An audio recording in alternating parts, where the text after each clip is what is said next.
को मोर सप्रेम जय ही।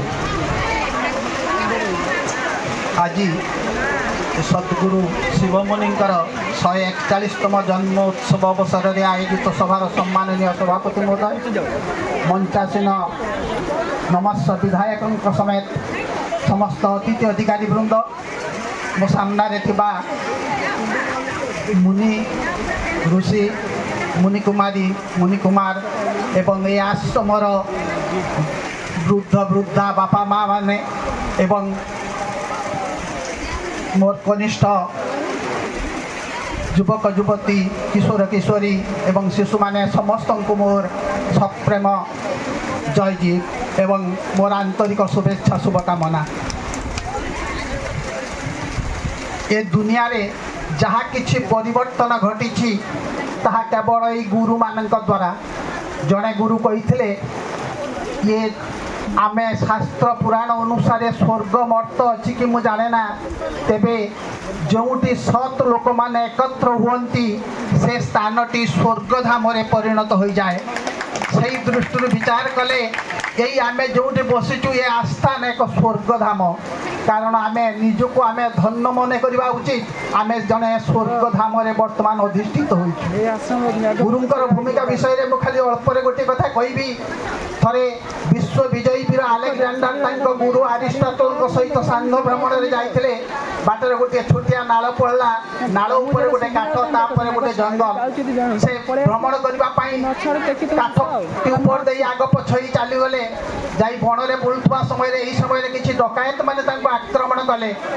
सेतबेले गुरुंकर जीवन रक्षा करने आलेक्जेंडर कहले, हे गुरुदेव आपण शीघ्र काठ पर जाई आरपट को नई आरपट को पड़े जातु, मु ये डकायत मान को सामना करुछि।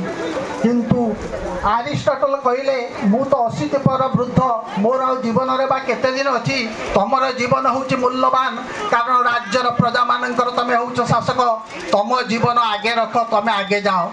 मात्र आलेक्जेंडर से कथा मानिले नहीं। गुरु को कहले आपण जातु। युक्ति तर्क भितर जतेबेले अरिस्टोटल तांको कथा सुनिले नहीं, सेतेबेले आलेक्जेंडर तांकर कोशबद्ध तरवादी बाहर कर आदेश देले, हे अरिस्टोटल, मु मासिडोनियार सम्राट आलेक्जेंडर कहूची, तमे यथाशीघ्र आरपट को जाओ।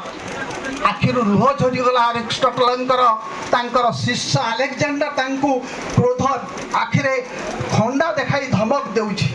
आखिर लुह झरे से नई आरपट को चली गले। तापर डकायत माने से पहुंच गले। आलेक्जेंडर सेमानक सहित युद्ध कले। युद्ध रे परास्त कर सारला परे तापरे नई पारी काठपोल उपरे आसिले।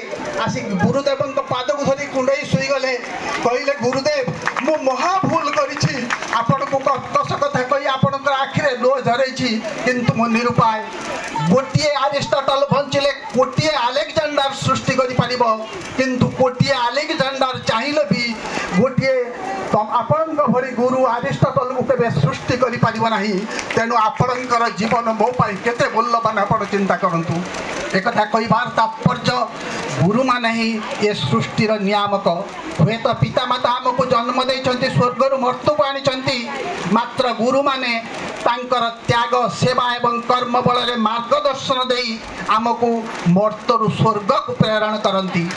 तेणु गुरु मान को कह जाए शिक्षक, जे शिक्षा दान करे, जे क्षमा दान करे एवं जे कर्मर मार्गदर्शन दे थाए।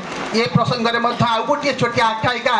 थरे ट्रेन में जड़े वयस्क शिक्षक जाऊले, यही समय गोटे स्टेशन में दले छात्र उठिले। कॉलेज छात्र, उत्शृंखलित छात्र कदली खाई चोपा पकैले, छुरी रे फल काटी चोपा एने तेने पकैले। सेतबेले गुरु आउ सह्य करि पारले नाही। कहले, बाबू माने ये भली विशृंखलित जीवन तुम पई कथा।